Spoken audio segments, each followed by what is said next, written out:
Já, komið sæl, hérna ætlum við í þessu skjávarpi að fara yfir lausnina á verkefnahefti númer 1 í setningafræðinni, þar sem við kynnumst fyrst og fremst uppbyggingu liða og síðan grunnatriðum í að greina í hluta út frá liðunum. Hér erum við með verkefni númer 1 fyrir framan okkur, það er verkefnið sem snýr að því að finna nafnliðina í viðkomandi málsgreinum. Þá er eins og við vorum beðin í verkefninu, þá áttum maður að byrja á því að strika undir sem öll nafnorð, lýsingarorð og fornöfn í textanum. Hver er nú ástæðan fyrir því að við erum beðin það? Jú, hún er sú að þetta eru þau orð sem við getum séð falla inn í nafnliðin, langalgengust að við sjáum þar, ekki síst vegna þess að nafnorð og fornöfn eru aðalorðin í nafnlið. Þau verða að vera annarkvort nafnorð eða fornafn og síðan er þá möguleikin á að fá fleiri orð til viðbótar sem einkunnir. Við getum séð dæmi hvort tveggja í þessum setningum. Sjáum fyrst hérna, þá erum við til dæmis með nafnorði maðurinn. Það er engin nánari orð að lýsa því á neinn hátt og við tökum til dæmis aldrei sagnorð inn í nafnlið, svo þess vegna hljótum við að vera með hann svona afmarkaðan þennan eina nafnlið sem er þá þetta eina nafnorð maðurinn. Hins vegar höfum við strax hér dæmi samsettan nafnlið, skemmtilega konu, þá er þetta allt saman nafnliðurinn. Aðalorðið er auðvitað konu, það er það orð sem við yrðum að hafa að minnstakosti. Ef við til dæmis myndum prófa að sleppa öðru hverju orðinu, þá heyrum við þetta strax að við getum sagt maðurinn hitti konu, en við getum aldrei sagt maðurinn hitti skemmtilega. Svo greinilega er konu aðalorðið og skemmtilega, þetta hérna lýsingarorð, er að lýsa konunni nánar, þess vegna fer þetta saman í einn lið sem er þá einn nafnliður. Alltaf út frá því hvaða orð telst aðalorðið í liðnum. Næstu línu sjáum við líka dæmi þetta, hvernig við höfum aðalorð og svo það sem við köllum ákvæðislið og fyllilið.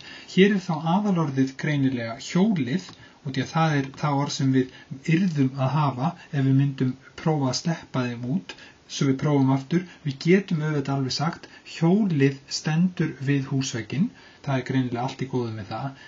Við gætum eins og ekki sagt nýja stendur við húsvegginn og heldur ekki mitt stendur við húsvegginn. Það er greinilegt að hjólið er þarna aðalorðið og þá erum við hér með sem við köllum og getum skoðað betur seinna einkunnir.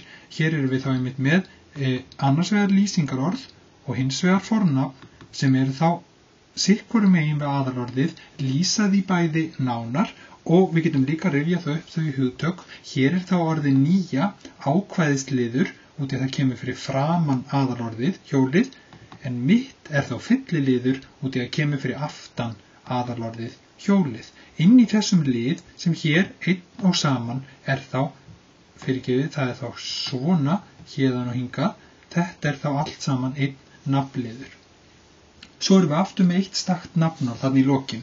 Þá er það einmitt bara orðið húsvegginn. Þetta er greinilega nafnorð, það stendur að neitt og stakt, það er ekkert annað að lýsa því nánar, svo það verður ekki flóknar en þetta.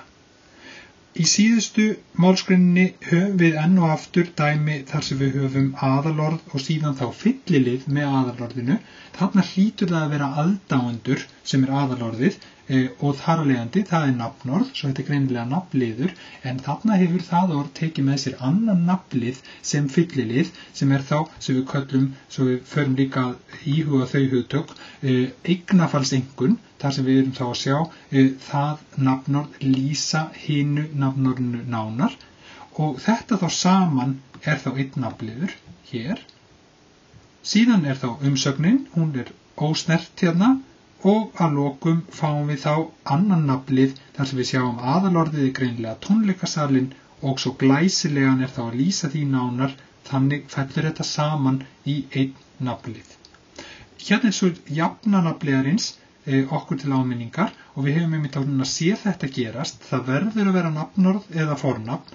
Í okkar tilfellum voru það nú alltaf nafnorð sem við sáum standa sem aðalorðin í nafnliðnum, en síðan getum við fengið nafnlið eða lýsingarlið fyrir framann.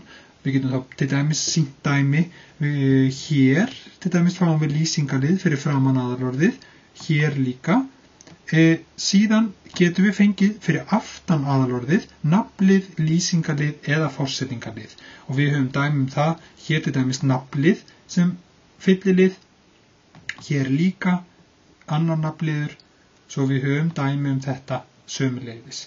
Þetta sem þetta jafna nafnliðarins sýnir hvernig nafnliður getur verið uppbyggður.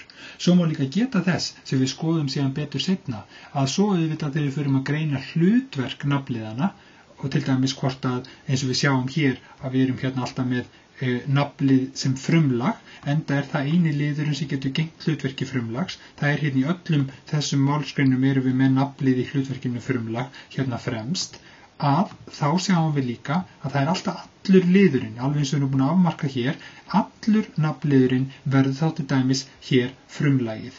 Ekki bara aðalorðið, heldur alltaf liðurinn í heild. Næst skulum við skoða verkefni númer 2, það einmitt sagliðin.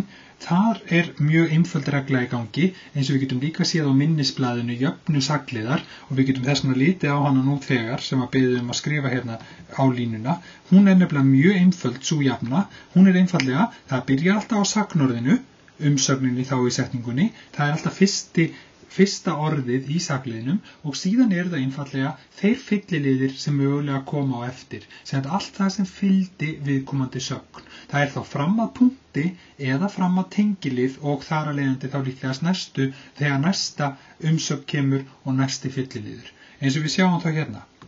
Hér í fyrstu, þá einmitt umsögnin hrifsaði, við áttum einmitt að strik undir öll sagnorðin og svo það þá allir liðirnir sem komu hér í kjölfarið. Og ef við viljum æfa okkur í því hvaða liðir það þá getum við einmitt nefnt hérna erum við þá með nafnlið og síðan hérna með forsetningarlið, það þá liðirnir sem komu þarna sem fylliliðir við sögnina. Eins og við sjáum, þá geta það auðveldlega verið sem nafnliðir, lýsingarliðir, atviksliðir eða forsetningarliðir sem verða þarna í kjölfar sagnarinnar. Hér í næstu, þá það einmitt sagnorðið opnaði og þá fáum við síðan hérna líka 2 orð sem þá 2 fylliliðir með þeirri sögn. Síðan kemur tengiliðurinn sem fellur þá út fyrir að því að svo byrjar sjáiði með næstu umsögn hér, þá byrjar nýr sagliður sem þá til enda þessarar málsgreinar. Og þriðja dæmið var líka að sama toga, það byrjar alltaf á sagnorðinu og svo það þá þeir liðir sem komu beint þar á eftir, þá hér fram að punktinum. Og þá getum við aftur greint þetta til gamans að hér höfum við þá nafnlið sem kom á eftir fyrst og síðan aftur forsetningarlið sem kom þar á eftir. Svo við sjáum þetta mjög einfalt form, það alltaf sem sagt umsögnin, beygða sagnorðið, hún byrjar alltaf sagliðin og svo það þeir fylliliðir sem kom á eftir fram að punkti eða tengilið. Í verkefni 3 þá eigum við að finna lýsingarliðina. Við erum fyrst beðin að undirstrika öll lýsingarorð og atviksorð í textanum og síðan setja hornprófa lýsingarliðina.